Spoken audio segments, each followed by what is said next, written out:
Starfstengt diplómanám sem sagt leið á þroskaþjálfarbraut og þetta 2 ára nám og til 60 eininga, þannig að námið hálft eins og staðan í dag. Og nemendur sem sagt fara bæði í valnámskeið og skyldunámskeið og svo í starfsnám. Og við bjóðum upp á sem sagt starfsnám á leikskóla, frístundaheimili, bókasöfnum og vettvangi fatlaðs fólks.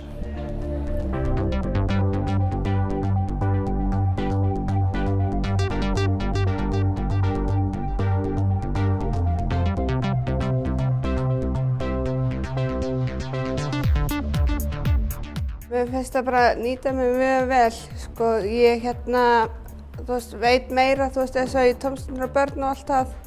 Þegar ég í vinnunni og svoleiðis, þá nota ég það dálítið. Námið fyrir fólk með þroskahömlun og það geta í raun allir sótt en við horfum fyrst og fremst á að fólk hafi áhuga á þessum starfsvettvangi sem við bjóðum upp á, starf á leikskóla, frístundaheimili, bókasafni eða vettvangi fatlaðs fólks.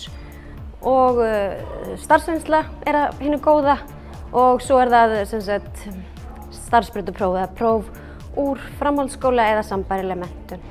Nemendur þurfa að geta verið sjálfstæðir í skólaumhverfinu og við getum ekki veitt aðstoð við svona athafnir daglegs lífs.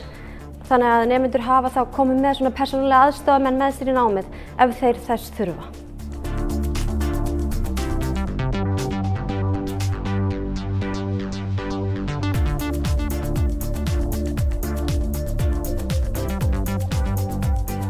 Diplómanámið og þroskaþjálfarnámið, diplómanámið náttúrulega sér námsbraut, alveg sér námsbraut, en þær vinna kannski svona aðeins saman í gegnum námið, sem frábært. Það mjög gaman að vinna með diplómanemunum.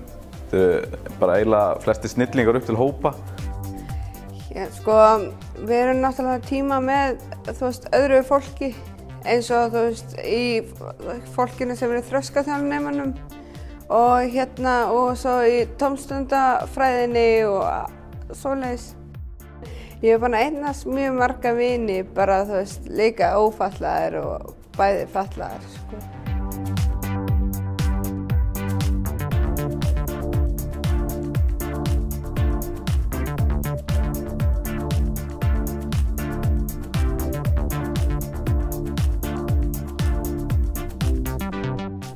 Mér fannst það mjög skemmtilegu kostur og vegna þess að það svo fátt í boði eftir framhaldsskóla. Það svo margir sem ég þekki sem fara annaðhvort út af vinnumarkaðinn eða í fjölmennt og eða þá eru bara heima.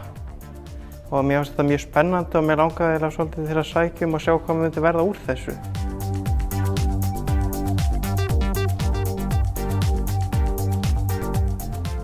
Þetta langar mig mest til að fá að vinna á bókasafni því að ég hef mjög gaman af bókum og svona mikið að lesa og svoleiðis og mér langar bara mjög mikið til að vinna á bókasafni.